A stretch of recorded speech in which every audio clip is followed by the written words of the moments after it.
Hello, welcome to this first podcast on the UFOcast feed in quite a while.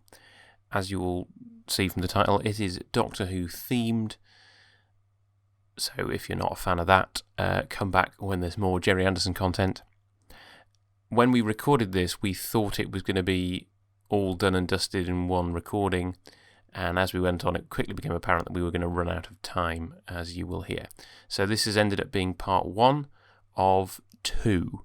And I don't think there's anything more for me to say at this point, because we explain everything else in the recording. Enjoy. Hello and welcome to this episode of what I'm going to call the UFOcast Does Doctor Who. And I am Luke. And I am Michael.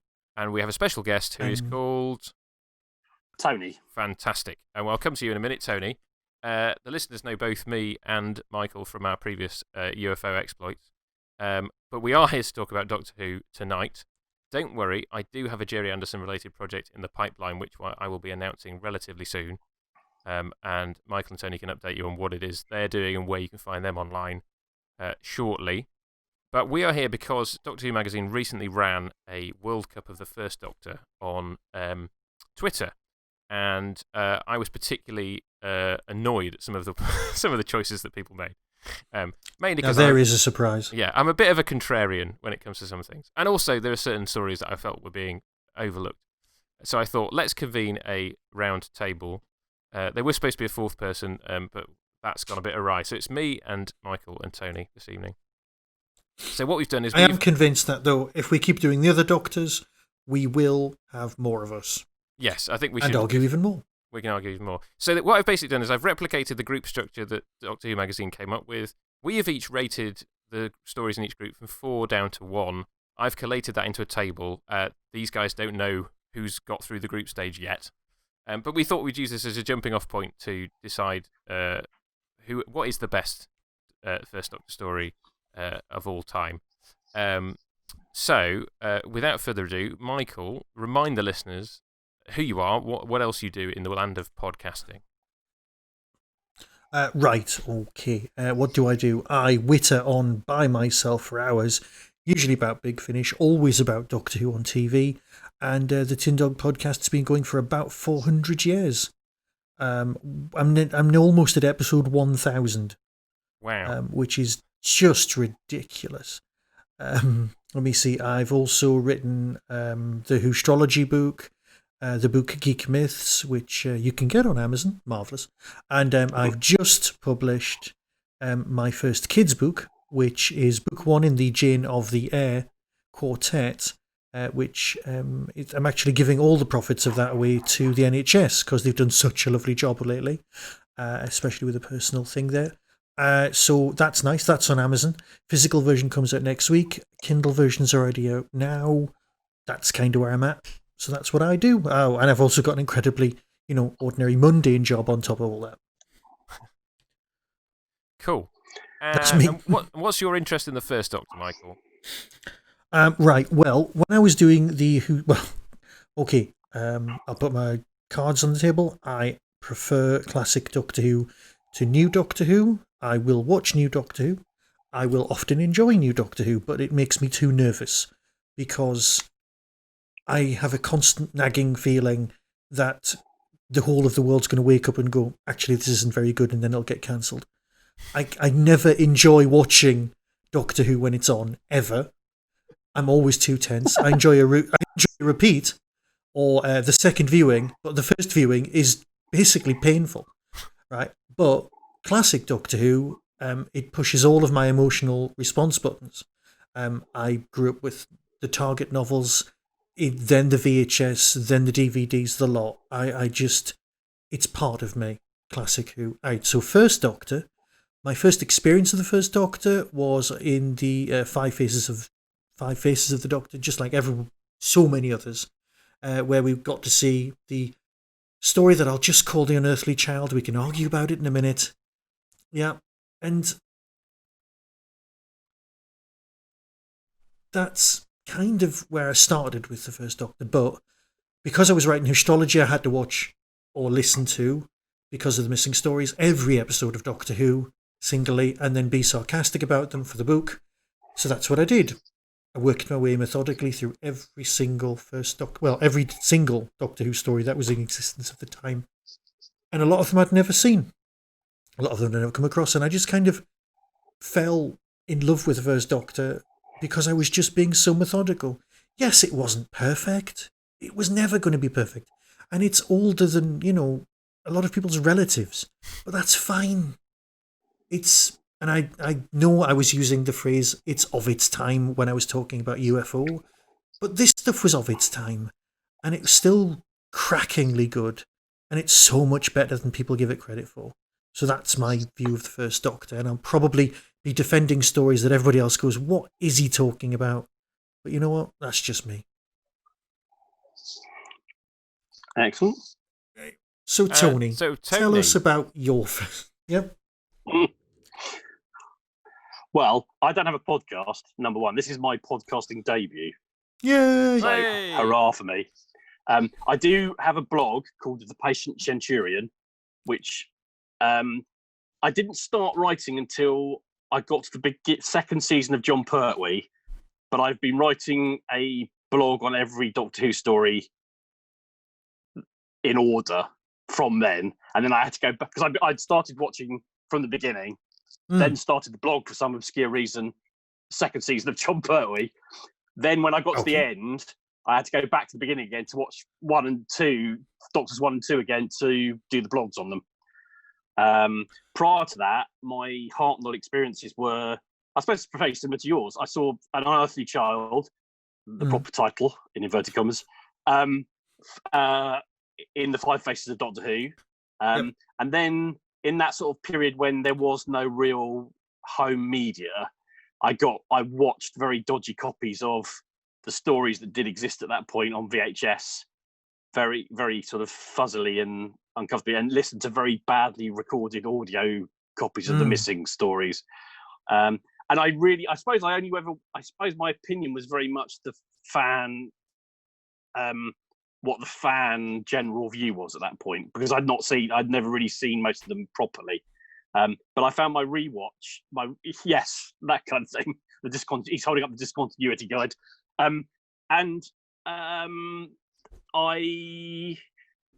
found when I watched it properly through in order, and doing it twice really helped as well. But A, you get used to the pacing, so you get used to how it's structured. And B, I started questioning some of the received fan wisdom, TM, about some of the stories. And we'll probably come on to some of those when we discuss them. But so that's my sort of Hartnell experience. And I think it's an as you said, I think it's a much underappreciated era. I think it's because you have to work at it. It's like if you've got proper ordinary brand new Doctor Who on, you go, oh yeah, look, iPlayer, it's there, or Amazon, it's there, or whatever. So you don't even have to physically get out of your chair, find a disc, put it in, press play. But in the old days, you didn't have to find someone who had the episodes, go to HMV, track them down, save up money specifically to buy whatever, or rummage through car boot sales to find the missing Target novelization for the story that didn't exist, but you wanted to experience everything. You really had to work at it. And even now, once Stuart Lee does this brilliant sketch about it, but basically the hunter-gatherer instinct that it brought out in us has been squished by eBay. You can go, oh, that story's missing. Typey. Oh, it's come 2 days later. Somebody's got it. It cost me £3. It didn't cost £50 or something like that. Or you're like, oh my God, I'm going to have to save up and buy this VHS box set. And it was a trek. It was almost a rite of passage to get these stories because it mattered to us. But now they're kind of out there and you can just get New Who. So that kind of rather gatekeepery of me meant something to me at the time because that's what I had to go through to get them. So that's the first Doctor.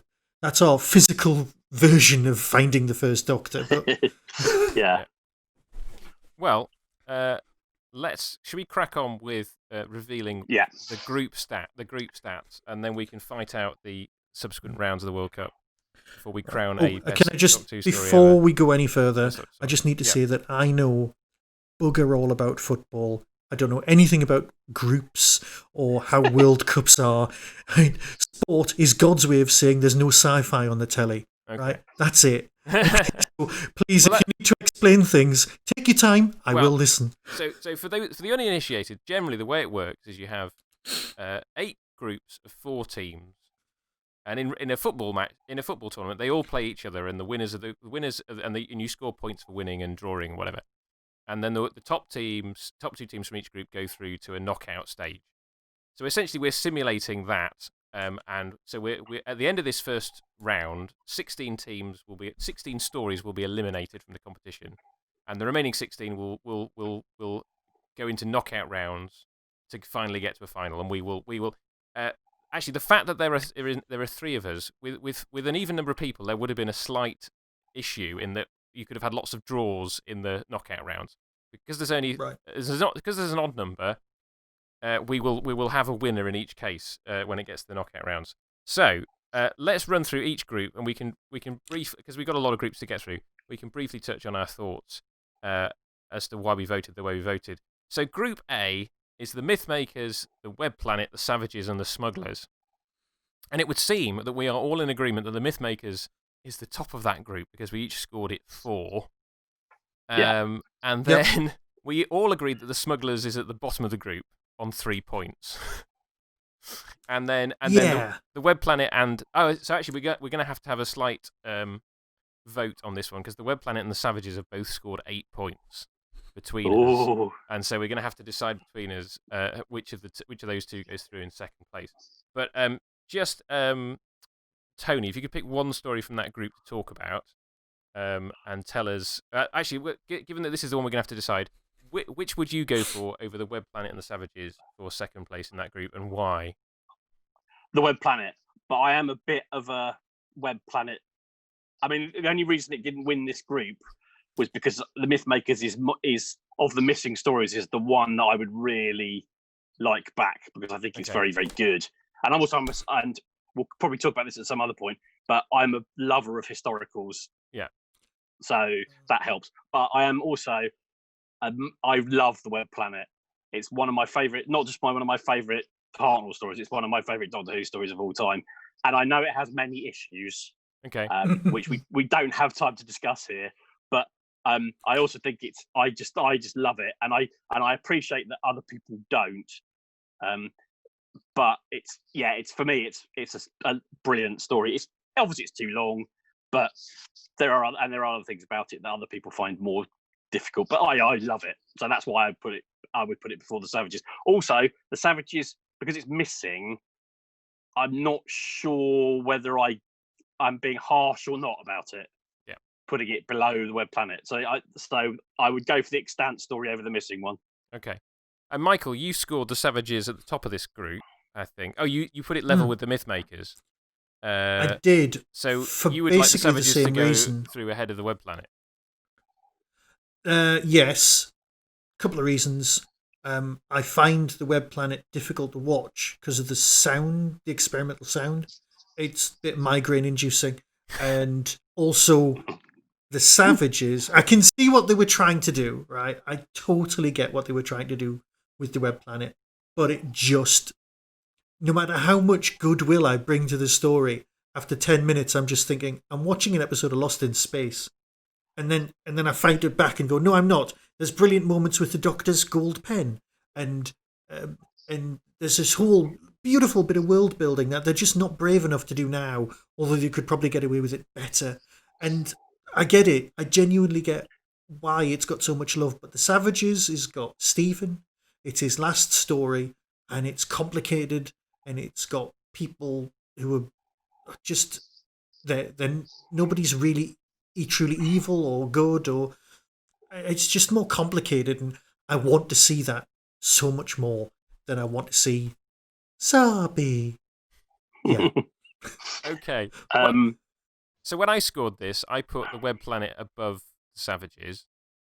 I think, like Tony says, that it's much easier to score the story that we can see over the one that's missing. I recognise its flaws in the way that you have laid out, Michael. And I suppose my thing, and I always say this when I talk about Doctor Who, is that I came to most of these stories through the novelisation first. There's a handful of Doctor Who, classic Doctor Who across all eras that I saw first on VHS. But for the majority of these stories, I read them first, and we're trying to judge this on the TV version, which is why there's a certain story that I think is awful as a TV story and is great as a book, which we'll come to when we get to its group. So I think I think the Savages. I like the story from a book point of view. I have heard the missing soundtrack, but it's one that I fear wouldn't necessarily be rehabilitated if we could see it. And I think that's I think that's partly because there's a makeup issue with Frederick Jaeger's character. Because if I'm right, I think he's wearing some form of blackface in it. Because there's. I was unaware of that. I don't know, because the cover of the book, his face is green. I think in the it's slightly in the telesnaps, it's definitely not his normal face color. I think he's definitely wearing some form of darkening makeup. Yeah, it's slightly hard to tell from the photographs, but it does look like he's been given some darkening makeup. But if he's green, then well, as I say, that's just the book cover. Then you've got is the TARDIS green? Is the TARDIS console green? Yeah. It's like that. Yes, you know, exactly. You go, were things painted those colours because that's what shows up on black and white TV. Also, what I think I say to people now is what really brought home to me how hard it is to judge missing stories is when The Enemy of the World was recovered. Yeah, that's exactly what I was thinking. Story when you could see it than it was when you couldn't. Yeah. And I think it's very hard to tell. I mean, like the Smugglers, we all, I think the Smugglers came bottom of the group, but we don't really know what it would be like if we had it on film. People might think of it as like another Aztecs or another whatever.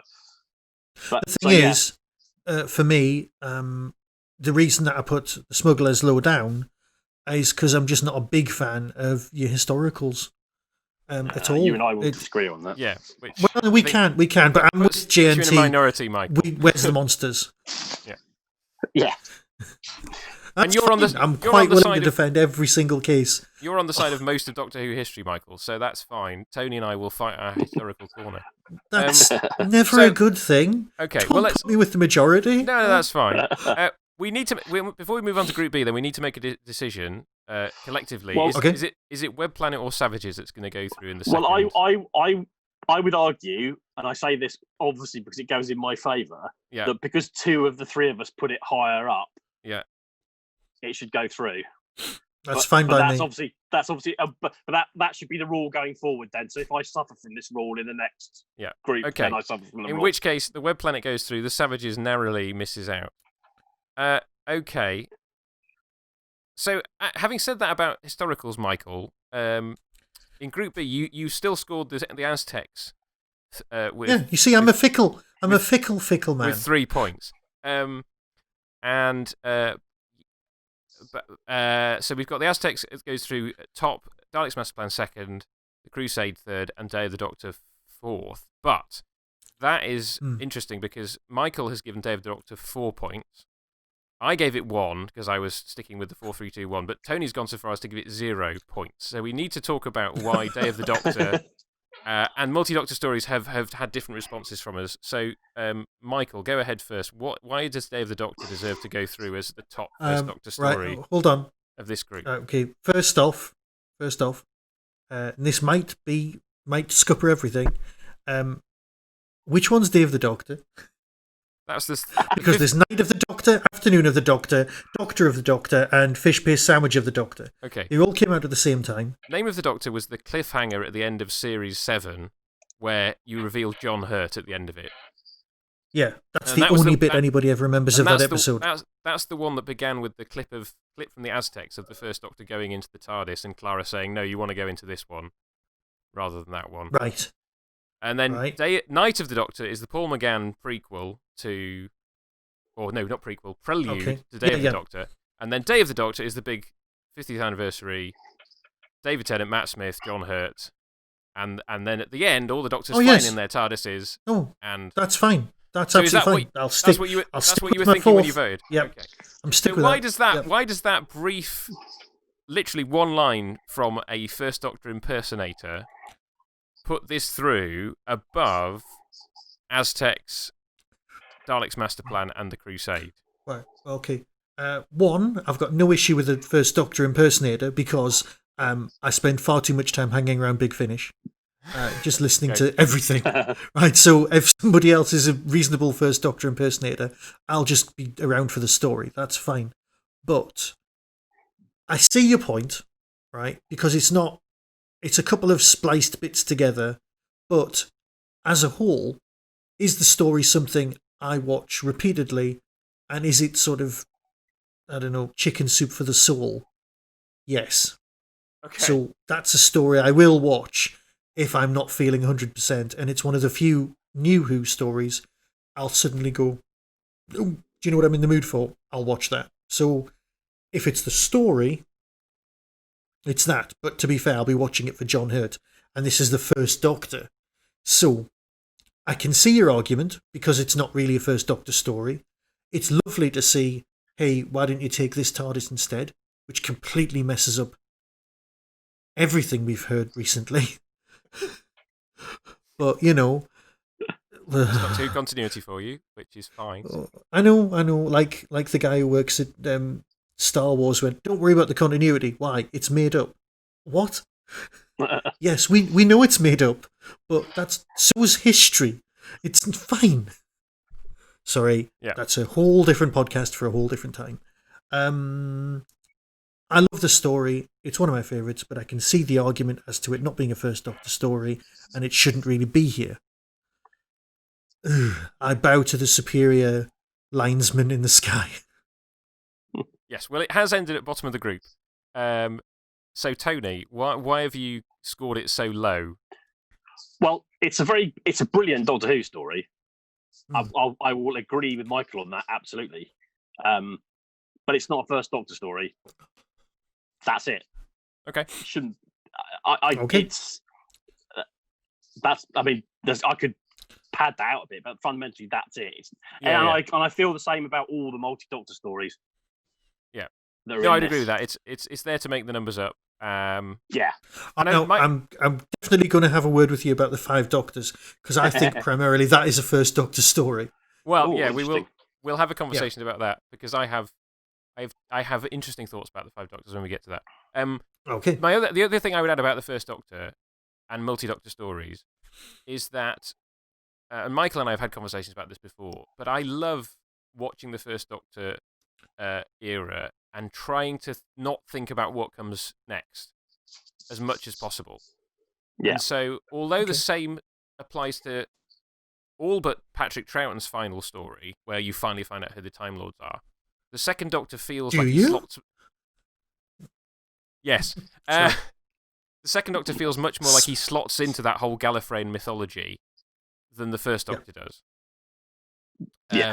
And so, obviously, every subsequent multi-Doctor story with the First Doctor in has involved Gallifrey in some way, shape, or form. And obviously, that line in Day of the Doctor is the First Doctor saying the word Gallifrey. And it just feels wrong to me.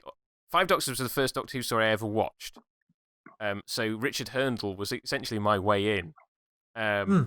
So I have fond feelings about that. But as I've gone on as a fan, my feeling is that the First Doctor era works best when you forget about all the Gallifreyan trappings that come later. And if you watch it as a member of the public at the time. Yes. And there's a lot in there, and there's a great video that was produced recently about the idea that when it first started, Doctor Who was essentially as far as we could tell, a human. In that he was born on another planet, but he was descended from humans. He'd built the TARDIS himself, and then for whatever reason was exiled from his planet. And there's nothing really I'm still contradicts. Leaning that direction even more now with the current yes. Anyway, Children of Time thing. So that's my reason for kind of. Although I agree, Day of the Doctor is wonderful as an anniversary celebration, it's not a great first Doctor story. Okay, So, I bow to your superior thing on that one. Yeah, so what have we got left? Before we move on from that group, we need to talk about the fact that Crusade has come third, and so will be eliminated from the competition. We all gave it 2 points.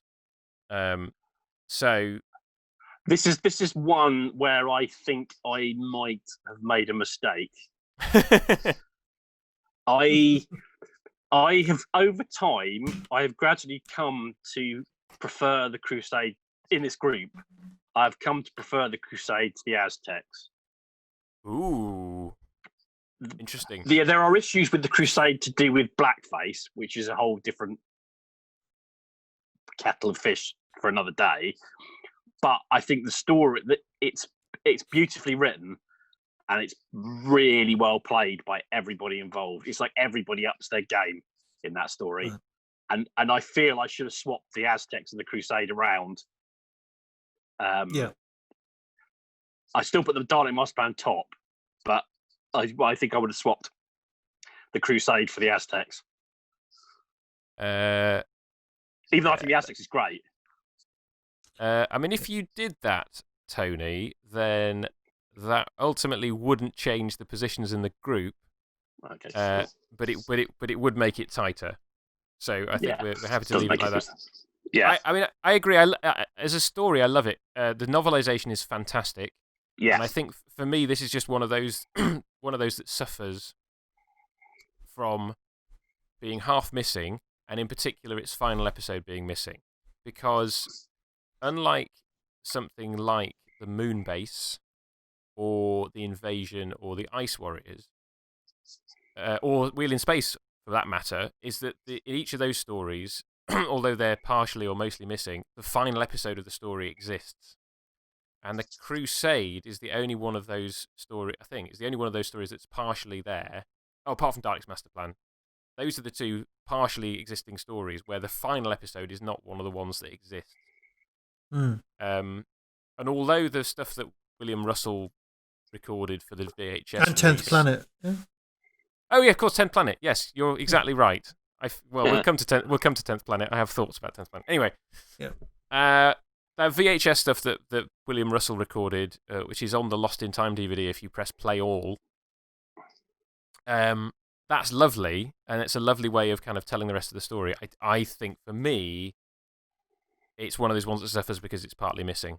Yeah. And yeah, that's fair enough. And I prefer, I do. I love the Aztecs. It's one of the first Hartnell stories that I saw on VHS. Have had both DVD editions of it, and it is marvelous. And obviously, Dalek's Master Plan. I think it's just it's just an epic, and it deserves to go through. Yeah. Thoughts on the Crusade, Michael? Before we move on. Crusade. No, you covered it all. Dalek's Master Plan. I gave it a 1. Just don't enjoy it very much. Sorry. Right. it's a Dalek story, and you're like, oh look, some more Daleks, and their Master Plan is just. People bang on about the Pertwee thing being an allegory for joining European Union and miners' strikes and things, but this wants to be an allegory and just doesn't get round to it. I don't know. I've never embraced it as much as everyone else seems to, but that's probably just me. Where I don't know. I mean, you can try and convince me another time if you want, but no, it's fine. I wasn't impressed with the aliens. Also, I was never as taken with the costume design as I think I was supposed to be, and I think I just couldn't quite get past that. But I don't know. I'm willing to be convinced, but to be fair, that's why I give it a 1. Well, that's fair. I mean, you can vote against it in the knockout stage. Time presses on, so we need to move on to Group C, which so here we go. The rankings fall out this way. An Unearthly Child and the Daleks go through as first and second. Celestial Toymaker and the Five Doctors draw in third place. And again, we have this disagreement between me and Tony and Michael about the place of that multi-doctor story. So we let Michael, you go ahead with 5 Doctors, and then we'll cover Celestial Toymaker before we say bye-bye to it. Okay, Hartnell would have been in the 5 Doctors if he'd been alive. If he'd been alive and in the story, and the story played out exactly the same way, I think that would have been a perfectly reasonable story. That's it. I mean, I know everyone just goes, but it's Herndl, it's not really Hartnell. Yeah, they did the best with what they've got. They couldn't use computers, they couldn't do anything. They just got some bloke who they'd seen in Blake 7 who could wear a wig. And that was kind of it. But he did a perfectly reasonable job. They could have hired Jeffrey Bilden and done a better job, but they didn't. And that's fine. But that's it. The 5 Doctors is a really important story for so many people. And it's a first Doctor story because Tom's not available. And the 5th Doctor, it's the first and last Doctors of the time working together. And that's just lovely. And Caroline Ford brings the whole thing together. It's just nice. And I know there's the whole, but it's the first Doctor and Gallifrey, and is that a good thing? And then it's like, oh, look, a Dalek in the Death Zone, but they weren't allowed to play, were they? I don't know. We can't remember. Never really mentioned the Death Zone before. That's fine. But, there's not a lot of people in England go on about some of the really dodgy stuff that we've done in the past. But we kind of know about it. We just don't talk about it. So that's fine. I can accept that. So I can accept the Death Zone. But then there's the whole thing about the Time Lords knowing about the Daleks and having them play the game. But when the first Doctor arrives on Skaro, he doesn't know who the Daleks are. And he doesn't know much about them as time goes by. So that melts your head if you think about it too much. So, I don't know. I like the story. Let's go back to basics and go with that. Yep. Yeah, I have to say, if I didn't have this blanket, I'm not counting multiple Doctor stories. I would have put the 5 Doctors above the Celestial Toymaker. Fair enough. And I would agree on that.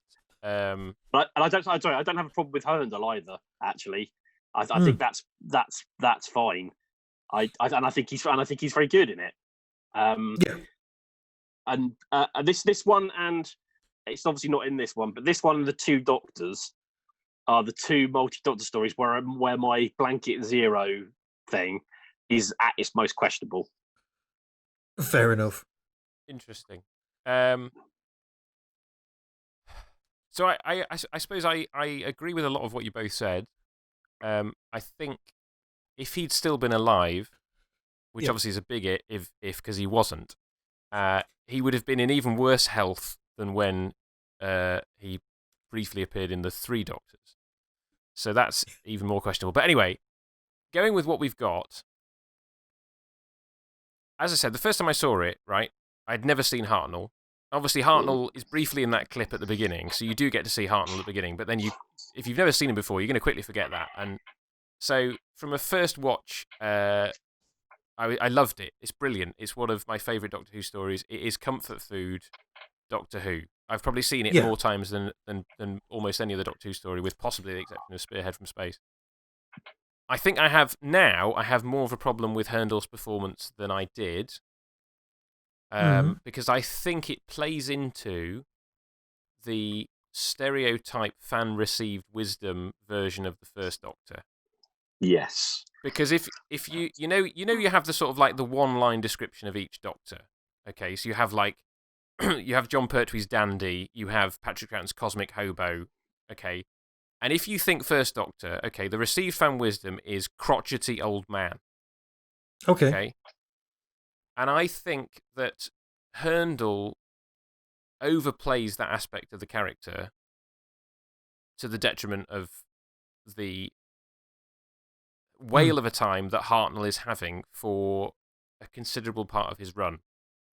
And I think it's one of those things when you kind of get past the received fan wisdom and you watch a lot of Hartnell, you realise actually he has got a twinkle in his eye and a spring in his step, a lot of it. Yeah. And I think the impishness wasn't there. Okay. And I think there are moments where Herndl gets that. like particularly at the very end when they're all together and there's that sort of, oh, you did quite well, and there's that twinkle in his eye, and you kind of think, oh, if he'd got that more often than there's the one that always sticks in my head where he goes, I wonder what happened to the other one, and you're just like, oh, you're overplaying the sort of crotchety old First Doctor. And this is me kind of analysing it to the nth degree, and I should probably shut up. So, Tony, go ahead.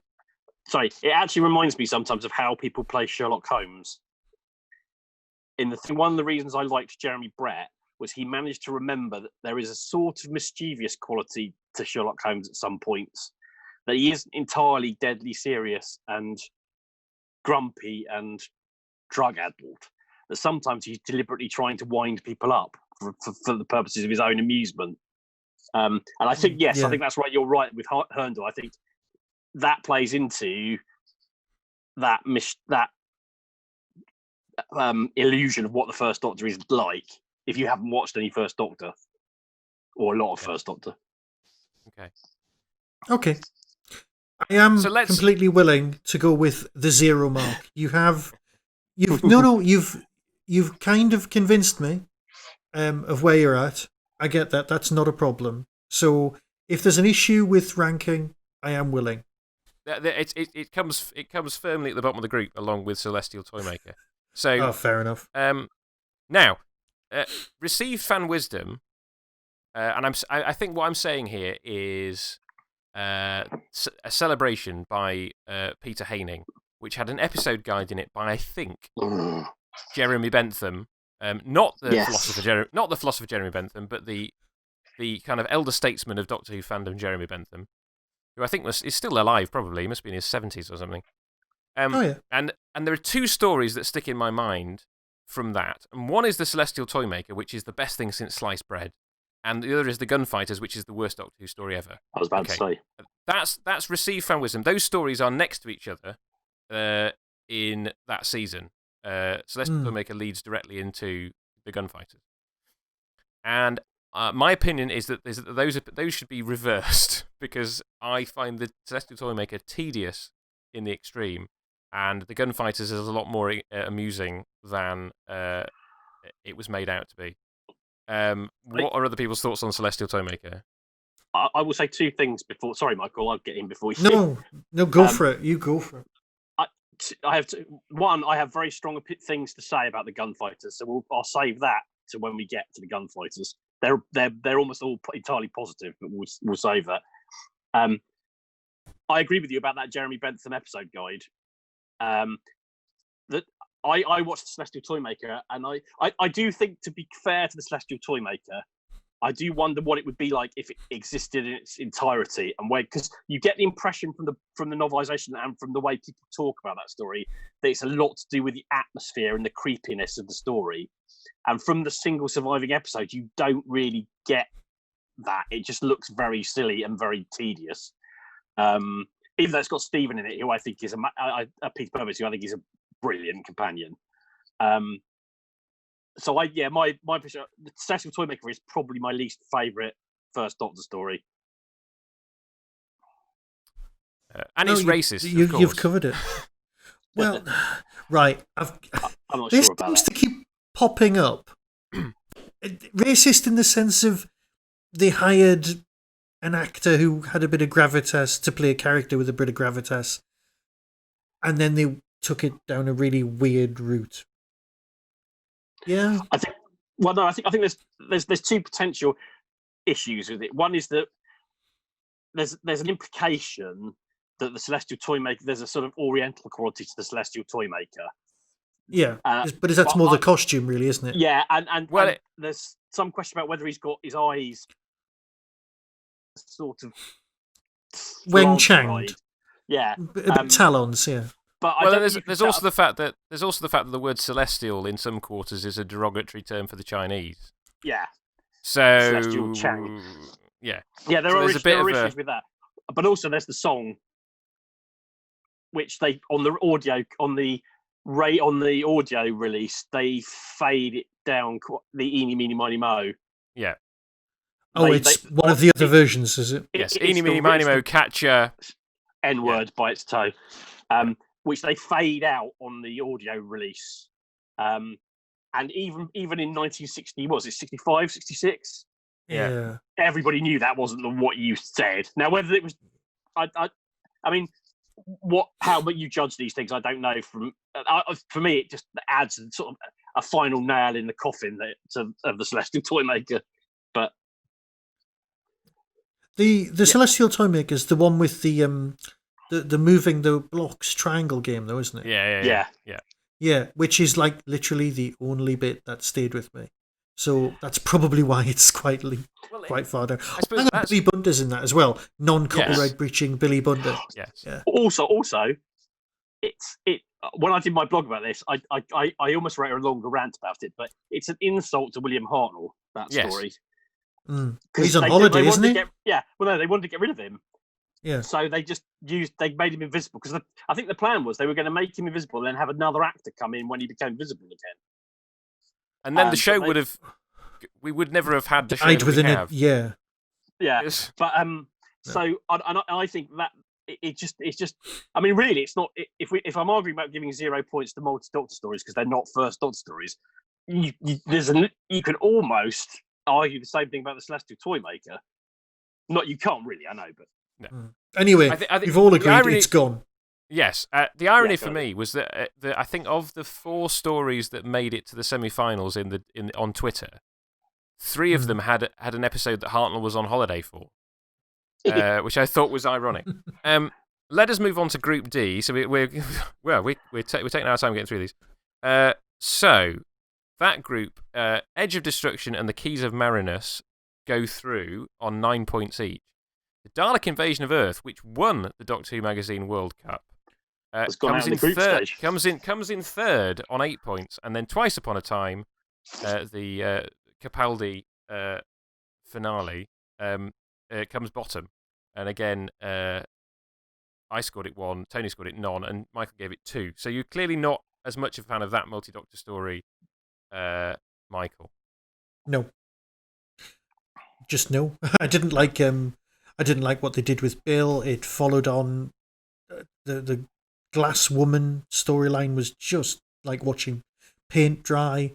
I didn't care at all, and the only thing I enjoyed was seeing the first Doctor at the end of the 10th planet and just wishing they'd gone away and made the 10th planet like that. Make that final episode of 10th Planet instead. Remake it. They've got your costumes. You've got your set built. You've got everything you need. Just do that. I'll watch that instead. Do it multi-camera just to keep the people at Radio Free Scaro happy. It'll be fine. Shoot it in 3x4. Right? Release it on VHS. Don't care. Right? Do that instead. I just sat there going, oh, was it nearly finished? I was not a happy bunny watching that storyline, and it just felt like, oh, hang on, Mark Gatiss. That's the one with Mark Gatiss in, isn't it? Yeah. Where you find out that he's apparently related to the Brigadier. Yeah, right. Yeah. Sorry, yes. I just was not. My level of... I've actually learned... My reviews at the time are probably reasonably pleasant about it, but since then, they've just gone downhill. I'm not a big fan. Oh, it's one of the few... Oh, go on, Tony. Yeah, sorry, I was about to say, I actually quite enjoy it up to a point. I like the fact that it starts with the first Doctor played by William Hartnell, and when he leaves at the end, it goes back to William Hartnell. Yeah, I think that's a nice touch. I think it's a nice way of doing it. I have issues with some of the way the first Doctor is portrayed in that story, in terms of... Oh, yeah, because weren't the lines all taken from episodes, but they were all taken out of context. So everything he'd said elsewhere, according to Stephen. But, like, I'll smack your bottom, and you're like, that's not something that my first Doctor would say, but he would say it as a comedy thing. Yeah. But he wouldn't say it meaning it. He said it of Susan, and I think... Yeah, but you never thought he would meant it. No, I think A, it's of its time, and B, he's referring to his granddaughter in character. Yeah. Yeah. And so I think to then take that line and have it totally out of context and apply it to Bill was a bit... Yeah. Shall we use the word questionable and move on? It's one of Yeah. the few Doctor Who stories that I never ever want to watch again, and because it's one of the ones that's been novelised, it's the only Target novelisation I never intend to own. Because I have a spare copy in the boot of my yeah. car. I was going to post to you. Won't bother. I've no doubt. I've heard that Paul Cornell kind of retcons it, so the First Doctor is sort of having a joke in the way that he behaves. But I just think it was completely misjudged. And also, and I suppose you probably have different opinions on this with your listening to Big Finish, Michael. I just don't think David Bradley works. In the part, he works well with the Bradley First Doctor stuff. I've chosen to believe that that's happening in a parallel universe, which is fine. It's absolutely fine. Because I think you're right. It's not just Bradley. It's everybody else. Yes. All of the cast sound different to the TV. So I've just gone, right, this is a reboot or something else. It's its own creature. That's what I've gone with that. Otherwise, I just sit there going, no. I think Bradley is a very bad First Doctor. Okay. I hate to say it. I think he's when they do the cut from Hartnell to him and he picks up the line. I just think that's. I know it's his take on the part, so I'm not knocking the actor.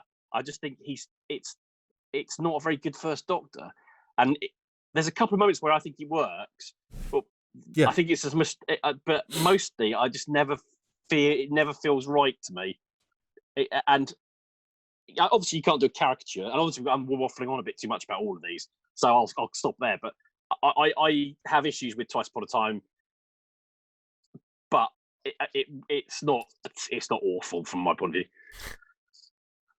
I think you're right, Michael. Coming with faint praise. Yeah, the one thing I'd add is I think you're right, Michael. The best first. I mean, we sort of did get him as the First Doctor in Big Finish Unbound. Jeffrey Baildon is the obvious actor to play. But he'd already died by then.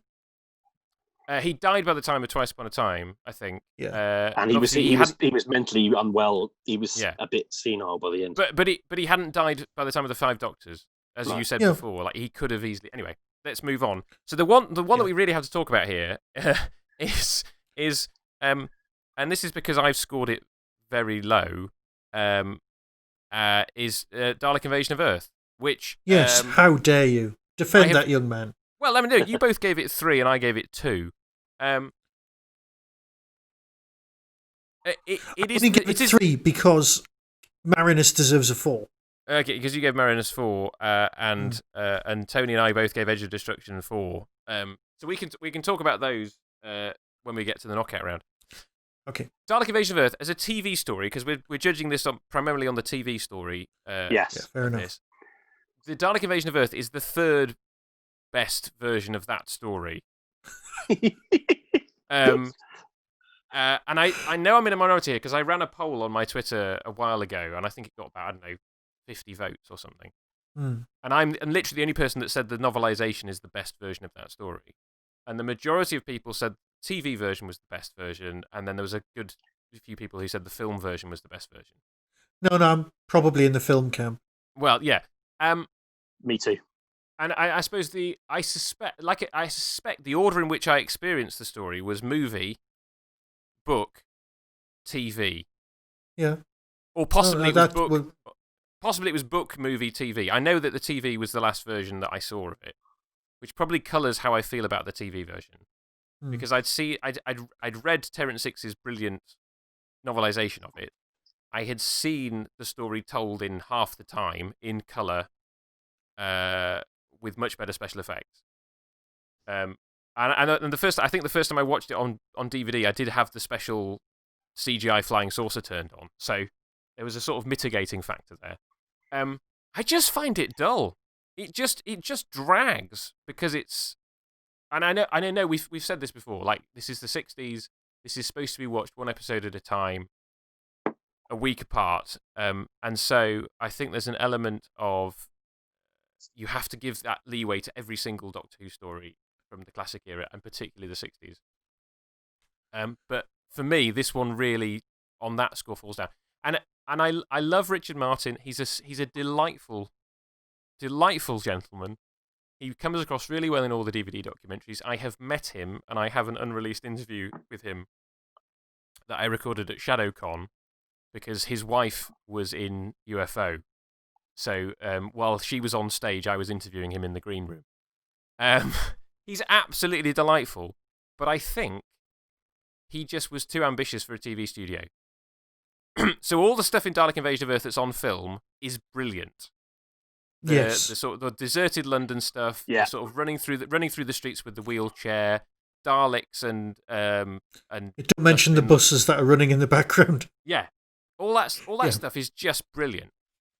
But he's just too ambitious for, what is it, 3 cameras in a studio, and there's just too much of the studio stuff that just drags, or you kind of go switch camera, and you just know that the camera's just not quite in the right position, so he can't switch to the other camera. So you're kind of stuck on a wide shot, and it's just and I give so many classic Doctor Who stories leeway for that kind of stuff, and for some reason I just can't do that for Dalek Invasion of Earth, and I think it's because I experienced it twice in better forms first. So whenever it gets kind of lauded as like one of the best first Doctor stories ever, and it wins something like this Doctor Who World Cup on Twitter, I'm just like, have you lost leave of your senses, people? There's there's a guys, thing that defend it. Yeah. Well, hang on. Can I? Right. There's a thing that exists called drafting, and it's a way that you teach kids how to make their work better, and they do their work and they present it, and rather than going, "I've finished this," and you go, "Very nice," you go, "Actually, you could alter this, you could cut this, and you could make these." I don't know. You're drawing a butterfly. Perhaps you want to do the antennae differently, or make everything symmetrical. And the kid goes away, comes back, does it again. And that one's better, and you go, "That's so much better," and the kid gets all excited, and then they take it away and they do it again, they bring it back, and that produces a final and considerably better piece of work. It's a sort of open mindset thing. Now, with this, you've just described what's happened to this story. You've got your TV version, which is the first draft. Then you've got the movie version, which is better because they've just made it better. And then you've got the book, which Terence will have sat down and gone, "Right, let's watch this movie," and then put all the best bits of the movie into the book, and then the script into the book, and then just make something even nicer. So that's what's happened. It's all the same, but it just gets steadily better. But because of the first exposure rule, which is usually your favourite version of something is the thing you come across first, like people who listen to The Hitchhiker's Guide to the Galaxy on the radio are really fanatical about how great it is on the radio first, but if you've watched it on TV first, you usually have a soft spot for that, and then you'll go, "Well, I love the radio, but the TV's the one that plays in your head." And those poor, unfortunate people who watched the movie first, they go back and go, "Well, I get these other things, but I like this film version," and it's the first exposure thing, so that's got to be a part of this as well. Mm-hmm. Yeah. No, I totally agree that it's well, all of these things are subjective, and I agree that is probably what's going on with me, and it just means that sadly I cannot enjoy the TV version and will not rate it in a poll. Tony, what do you think? I think you've pretty much covered everything that I would say. I enjoy the film version more. It's more fun, and they cut out a lot of unnecessary nonsense from it. The TV version does a better job of being what would have happened if the Nazis had invaded England. So there's a darker quality to the TV version that isn't in the film version. That I think it probably misses a little bit. But and the novelization is fantastic. But yeah, I think you're right. I think the TV version is the third best version of this story. But crucially, Tony, you have still scored it above Keyser Marinus, which is going through in its place. Yes, because, and I again, this is. I think I with this one, I think I erred on the side of comfort. I've watched the Keyser Marinus now, I think 3 times, and each time I watch it, I do enjoy it slightly more. But the first time I saw it, I thought it was awful. but then I kind of, and I still don't think it's never going to be one of my favourite Hartnell stories. But it's got good things. I mean, I should say here that it's very rare there's a Doctor Who story that I don't find something to enjoy in. So there aren't eras or stories that I won't ever watch because I can always find something in them. So with the Keys of Mariners, there's some interesting stuff in there, but I just don't. For me, it just doesn't do it overall. And I think I slightly prefer the Dalek Invasion of Earth because even with all its negatives, it's Daleks. I know that's a terrible thing to say, and it's Earth, and the London stuff is amazing. Moving on to Group E, this has a clear winner, which I think was in the final of the Doctor Who magazine. Yeah. And that's the Time Meddler, which we've all given 4 points to, so that properly tops the group.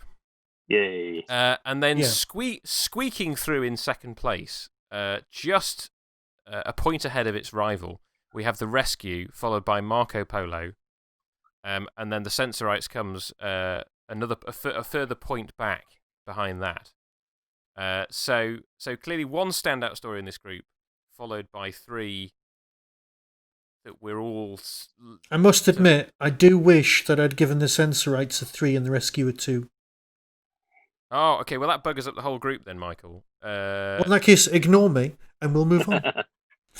Because if you did that, then they'd all end up on 6 points, and we'd have to argue which of those 3 stories goes through. So the rescue deserves to go through ahead of Marco Polo and the Sensorites. Tony definitely doesn't think that because you gave the rescue 1 point. So you clearly prefer Marco Polo to go through. Why Marco Polo? As I said, I'm a big fan of the historicals. I think this story has a lot in its favour. Again, it's missing, so maybe if we found it, it wouldn't be quite as good as I think it is. But yeah, I really enjoy Marco Polo. I think, I mean, it's obviously like a lot of 60 stories. It's 7 episodes is too many. And I don't mind The Rescue. I think The Rescue's great. But in this 4, I was like, no, Marco Polo above.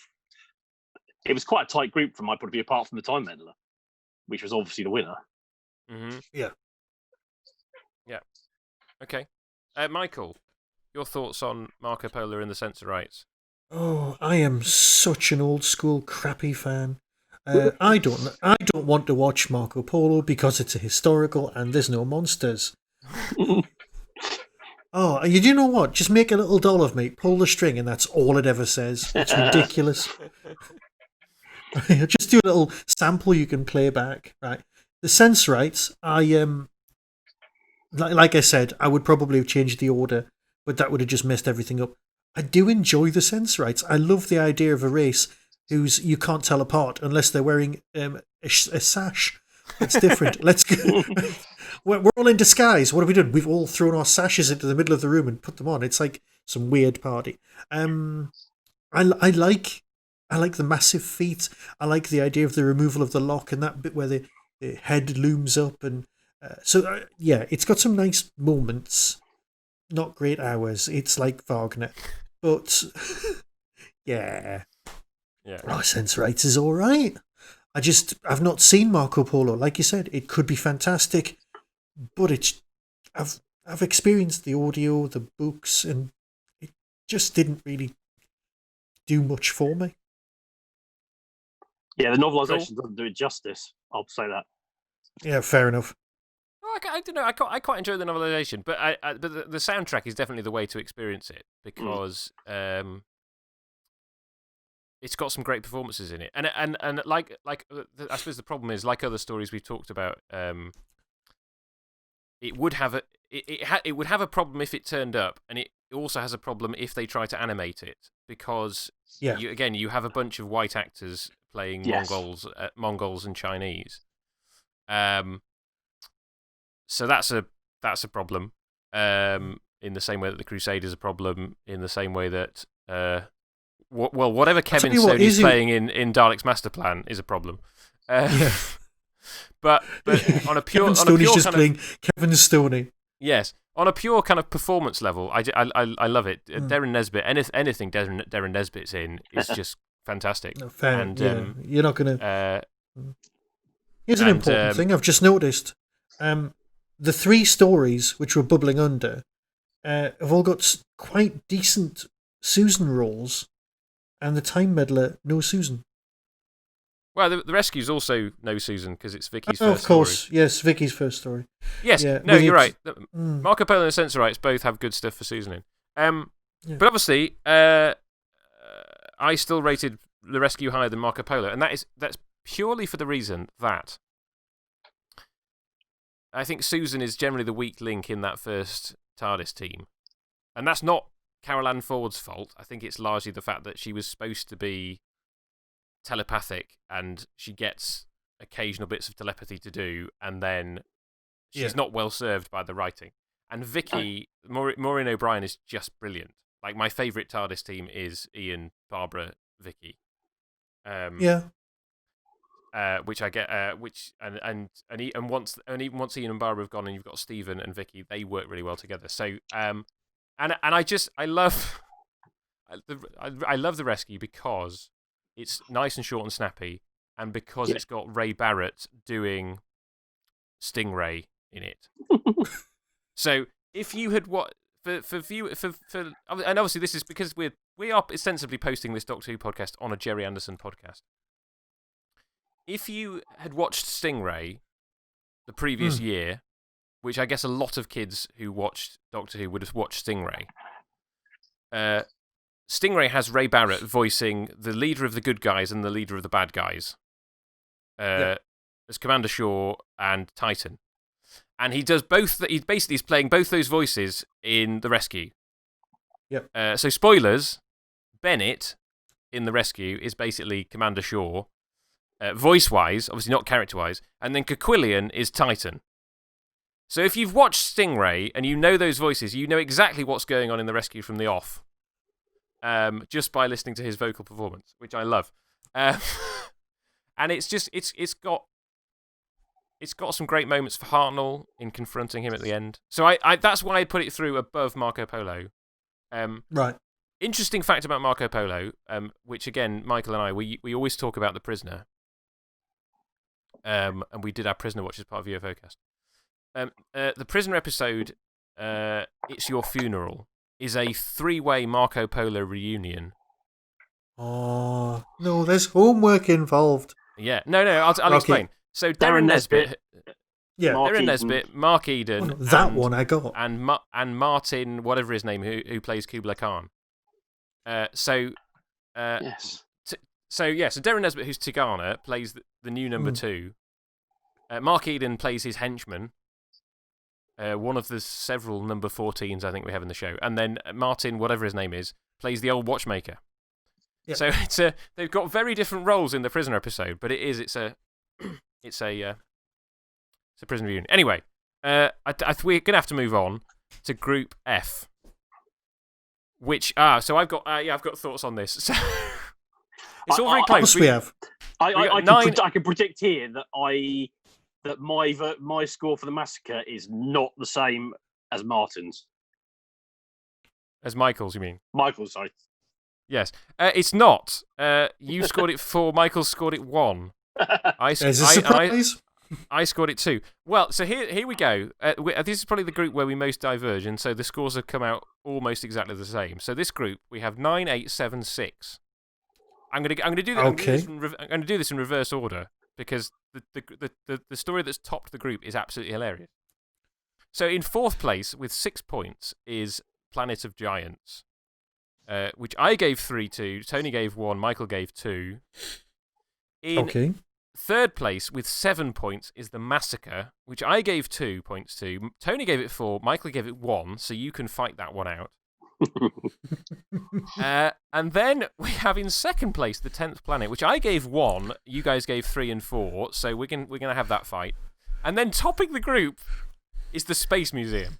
That's hilarious. Which I gave 4 points to. Tony gave 2 points to, and Michael gave 3 points to. So let's go with Tony. Defend for us The Massacre. Well, we've already discussed my love of historicals. It's also, and this is not the time to have this discussion because it's a long discussion. It's also the story in which Peter Purvis saves Doctor Who by holding a story together while William Hartnell. I mean, it's hard to tell, obviously, because his bits when he's playing the Abbot of Amboise are not there. That's a massive shame. Yeah, so you don't know, but Peter Purvis holds that story together, and it's brilliant. I just find I love all the political machinations. It's like it's a kind of like, I mean, I'm being massively over the top here. It's kind of like a 25-minute series of I Claudius, with added TARDIS. So that's why I like it. So I'll stop there because I know we've got time shortages. So that's why I love it. Okay. A brief word for Michael. Why is the Massacre at the bottom of the group, and why is 10th Planet top? Okay, 10th Planet top, Cybermen, and Regeneration. Massacre at the bottom, don't know it half as well as I should. What I do know is actors playing two parts at once, and everyone knows how much I love those storylines. Not even remotely. I'm just not fond of them going, oh, we need to keep the actor amused. Let's show his range or their range, and then they get them to do a different part with a mustache or a beard or something. And I'm not fond of those storylines, but it's a historical about a period of time that I knew nothing about, and for that reason, it should have gone higher up, because that's what Doctor Who's actually for, to educate me. So, yeah, I would watch it. If they found it now, I'd watch it in a heartbeat. But that's it. But, Cybermen and Regeneration and Cybermen, that's it. Oh, can I just get in a plug for something that's not mine? If you want to get a better appreciation of the Massacre, then I highly recommend, and I might mispronounce his name here, James Corey Smith's Black Archive on the Massacre. It's a brilliant little guide to the whole story, historically and the way it was made. So I highly recommend that. Okay. Cool. So I'm going to weigh in. So I'm going to tell you why the 10th Planet's crap, and why the Space Museum tops the group. And this was a conversation that was had on Twitter throughout this thing of people kind of going, why the heck is the 10th Planet doing so well? And I was also doing the whole why is Dalek Invasion of Earth doing so well? But anyway, because 10th Planet basically made it to the semi-finals and then got knocked out by the Time Meddler. So I don't really like Cybermen stories. There are very few that I entirely enjoy, and given that one of those that I really enjoy is Revenge of the Cybermen, you can probably take what I say next with a pinch of salt. So Cybermen stories not my big thing, although I think they are done quite well here because this is the original concept of what they are, so I'll give it that. Again, Hartnell's not in it for an episode. Yeah. And it's one of those stories. And if you're a new series person who's never watched First Doctor before, how have you ended up listening to this? But if you are, the 10th Planet is to William Hartnell what Planet of the Ood is to David Tennant. And I say that as somebody who likes Planet of the Ood. But in both cases, if the Doctor hadn't been there, nothing would have changed. Okay, because basically all the Doctor does is turn up at the beginning and go, "Oh, you're going to have some visitors from this planet that's arrived," and it's one of the few times that the First Doctor knows what's going on, because the First Doctor, like you said, he arrives on Skaro, he doesn't know who the Daleks are, right? There's very few times where the First Doctor kind of knows what's going on, because this is his first time out into the universe. Obviously, we later learn that the First Doctor spent some time at school learning about stuff. But that in itself is probably a bit of a retcon. So this is one of those times where the Doctor turns up and he goes, I know what's going to happen. You're going to have some visitors from that planet. The visitors turn up, and then Mondas explodes because it drains too much energy from the Earth. Okay, the Doctor doesn't do anything to precipitate any of that. Like, if the Doctor hadn't been there, what happens would have happened. Right? Doesn't he bring Ben and Polly do stuff? Ben and Polly do stuff. in that Ben kind of gets to wander around with a radiation suit and sort of nobble Cybermen with a bit of radioactive material. But the essential overarching story of Mondas comes back, Cybermen try to invade, Mondas blows up. I suppose you could argue that if the Doctor and Ben and Polly hadn't been there, then Cutler might have launched the Z-bomb, the Z-bomb, and radioactivized half of the planet Earth. Or the Cybermen might have used it to blow up Earth. I suppose you could argue that. But I'm talking myself out of this now. Anyway, look, largely... No, it's fine. I understand the argument completely, yeah. Hartnell's not in it for an episode. And although he gets some good speeches, it's not a great story for him. And and although it's significant from a regeneration point of view, the reason for his regeneration again is not as it will become in later stories. That he's giving up his life to do something heroic or anything. Which is not to say that I'm overly keen on that concept either. But it's just he goes out with a whimper, which I think is sad.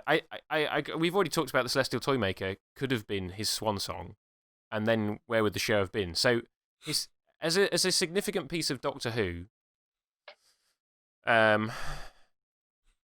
It's really important, but as a story that represents the First Doctor and deserves to go through, I think it doesn't.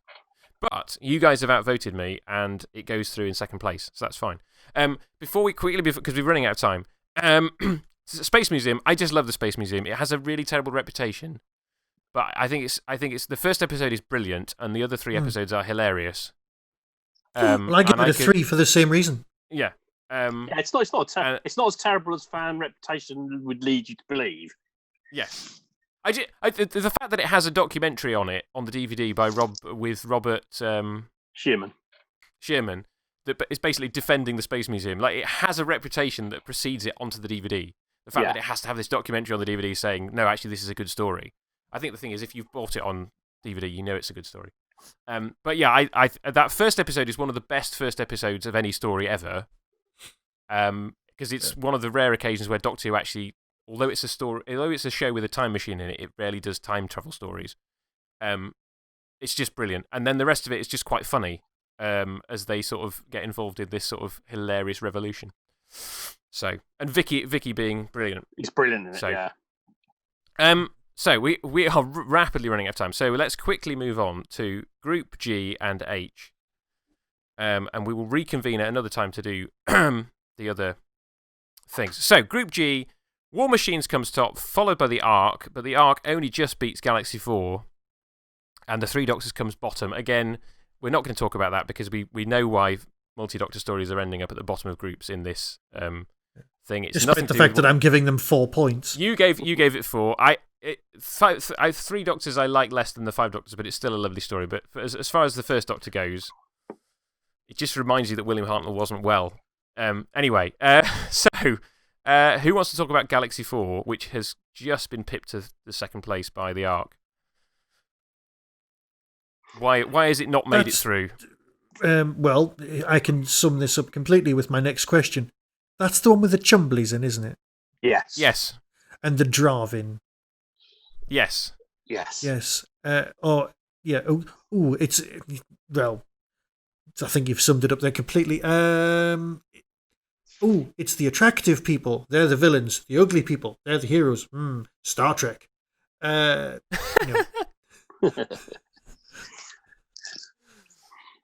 think in its execution, it's very not Star Trek.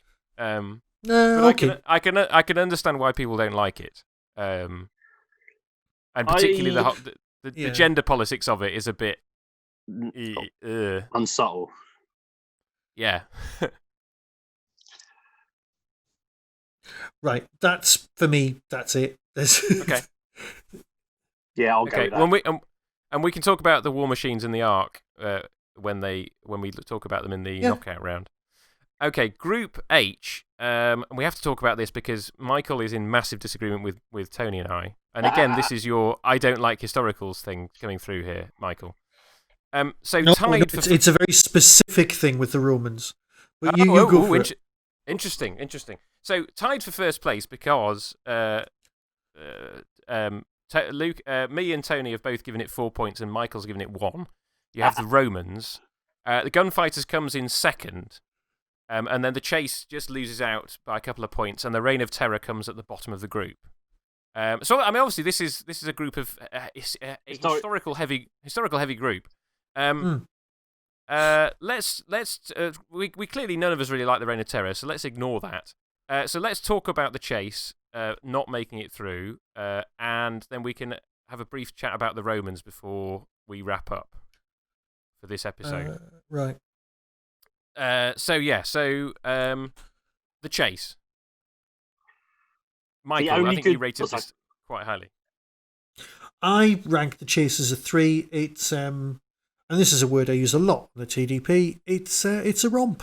It's literally a chase, and I love the bit with Frankenstein's monster and Dracula in the funhouse. I like that. I like the Mary Celeste bit. I like them coming out of the sand. It's basically Nation just going with his pack of cards, going sand planet, water, done. It's like top trumps. It's pointless, but it's also part of the time war for me. That's it. So I can retcon it into new stuff and make the new stuff better. I can just have it on in the background and it's fun, and Howell Bennett going, I'm a fish person, but I'm a bit dry, and all that business. It's just fun. That's why I gave it a 3. Yeah. What did you think? Because Tony, you and I both... Tony, you gave it a 1. Okay, so for you, this is the bottom of the group. Tell us about the Chase. I'm normally a big fan of a romp when it comes to Doctor Who, but there's something about the Chase that just rubs me up the wrong way. I don't know whether it's Terry Nation, and I sometimes think it is, because I do... By the time I got to Pertwee with my rewatch, I was very... Yeah. Oh, come on, Terry, write a new script. God's sake. The best thing in the Chase is Barbara and Ian's departure. Not because they're going, but because of the way it's done. No, it is glorious, yeah. But the rest of it, I mean, I don't even mind the Frankenstein Dracula stuff. I think that's quite funny. But the Dalek that can't give its instructions out properly because it's a bit stupid. The sand bit Terry Nation's let the planet's dry. Let's call it dry. Well, they call it Aridius, but they may as well call it Dry World. All those little things just rub me up the wrong. And I know a lot of people really love the Chase, but for some reason it just rubs me up the wrong way. And I don't know. And the last time I watched it, I found it really tedious. Oh, fair enough. Okay, so we've got 5 minutes. So I'm going to briefly talk about the Romans. I mean, we can talk about it a lot more in the knockout rounds because it's top the group. The Romans might be my favourite Hartnell story. It's definitely in the top 5 or 3, but it's one of my favourite Hartnell stories ever. Because there's an aspect of it that resonates for me really importantly, which I have been meaning to do a video podcast about for literally years, and I keep writing little bits of it in my head, and never putting it all together. And I don't know. I'm not going to talk about that aspect of it now, but then we might talk about that next time. But in general, it pitches the horror of the Roman times against a comedic storyline brilliantly. I think the first Doctor being mistaken for Maximus Petullian and doing the whole playing the liar thing is just brilliant. All the characters get something to do. They all get their own subplot. And as I say, there's a level on which it resonates for me, which I'm not going to talk about now, which I just think it's a very special story. Tony clearly agrees with me because he gave it 4 points. Why do you not like it? Why do you not like it, Michael? It's historical. I don't like Nero. It's just a bit. I don't know. You know what? I just don't know. It's an emotional thing. It's one of those reactions where you can examine it, and you can pick it apart, and you can try and work out why you feel a certain way, or you can save yourself a lot of time and just have the emotion, which is all I've kind of done with it. It's like, yeah, it's got some nice bits, really genuinely beautiful bits. The Ian and Barbara stuff's gorgeous. I don't like the Doctor with the lyre, but you've got the impish stuff that we were talking about earlier that was missing from Herndel's performance in spades. It's some lovely performances. They actually look rested and relaxed, like they'd been living in the villa for ages. That's nice. The business with the Ian and Barbara's flipping hair, it's just, you're right, it's got some great stuff, but as a whole, it just leaves me a bit dry. I know you're not meant to like Nero, ever, but I don't like Nero.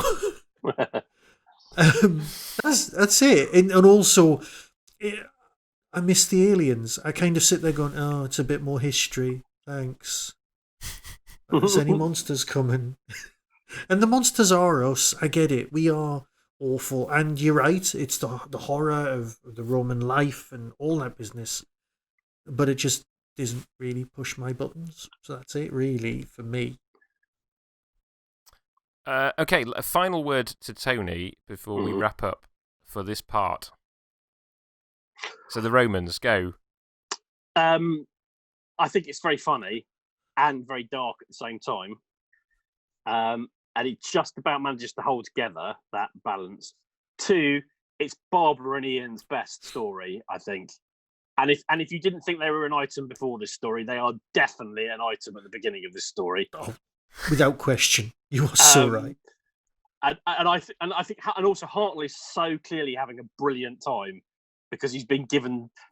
He gets to be funny and violent and do stuff he hasn't done a lot in previous stories. And occasionally, I think people. The one thing we talked about, because we haven't had the time, and I don't want to go on too long, we can talk about it in the knockout stage, is how people see Hartnell's performance through inherited fan wisdom versus what it's like when you actually watch it. Yeah. And how good he is, how good an actor he is, and all the Hart Billy Fluss and all that kind of stuff that comes up a lot. It's a tiny part of the overall performance. But as I say, we can talk about that in more detail when we get to the knockout stages. Cool. No, you are completely right. I might even go away and watch it now. Cool. Right. So on that note, we've had to sort of rush a bit. We can talk about a lot more of these stories in greater depth when we convene again. We may even be able to bring on our fourth person for the knockout phase if they are available next time we record. Here's the thing. If that fourth person does turn up, the figures may change. So we might need to re-examine who exactly goes through. Some of my decisions might actually be justified. Yes, so if that fourth person does come along, we will have to allow their scores into the group stages, and we'll have to reevaluate some of those as well when we reconvene. But for now, thank you very much, guys. It's been great to convene this little roundtable. I look forward to discussing more when we meet again. Excellent. But until then, it's goodbye from me. Goodbye from me. And it's goodbye from him. Good night. Ta-ta. Bye. Be seeing you. Bye.